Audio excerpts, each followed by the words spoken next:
The following is a production of the University of Minnesota.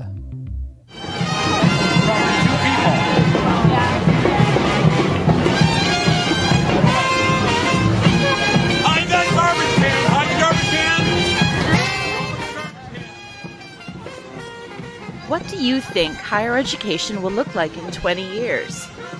What do you hope it looks like? What comes to mind when you hear the words innovative higher education? These are just a few of the questions that a group of Jandris Center scholars asked policymakers, policy position advocates, and other key stakeholders during an afternoon at the Minnesota State Fair. This video represents a few of the many diverse perspectives that we heard.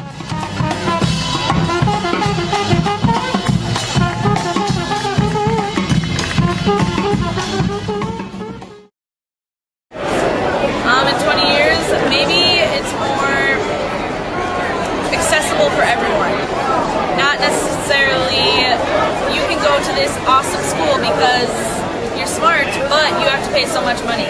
That there are people that live in poor environments or don't have the money to go to these amazing colleges and have such successful futures because they're limited by how much money they have. I don't think that's always fair.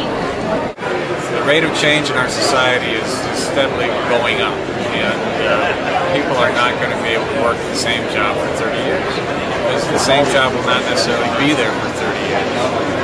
So they have to be prepared to learn more and be prepared to change through education. When we did invest in young people, they tended to stay in Minnesota and they tended to develop our economy and do good things for the state. And if we have that, we can get that attitude again or that idea again, we'll probably do well and we'll probably invest in those students and they will reinvigorate our economy and we'll attract good jobs and we'll have a better future. I'm thinking for you, I'm hoping it will be diverse. I'm hoping there will be opportunities for, outside of the box, thinking outside of just being a doctor, more like research and how you can connect research with, acting in communities and before. Obviously, the definition of innovation, trying new things. In education these days, a lot of that has to do with technology. A lot of that has to do with how we teach kids and how we reach kids. A lot of it has to do with the calendar, believe it or not. Our education system is based on an agrarian economy where all the kids took off in the summer because they had to go help on the farm. There's no air conditioning, so we still have this mindset of a 9-month calendar, where here we are in Labor Day weekend and we're sending kids back to school mostly on Tuesday. So I think we have to think innovatively about the calendar and how long we have kids during the day and throughout the year. I think it's going to take a lot of courage to get to innovation, as we really need to, because as everybody knows, the state budgets are, there isn't going to be a lot of public money for higher education. Parents and families are pretty much maxed out in terms of what they can pay, what they can borrow, what they should borrow. So I think the innovation is going to have to come from some people having the courage to start over, tear down some things, rebuild some things, and use technology whenever and wherever we can to really figure out what we need and what we don't need and look at what the workforce needs are and go from there.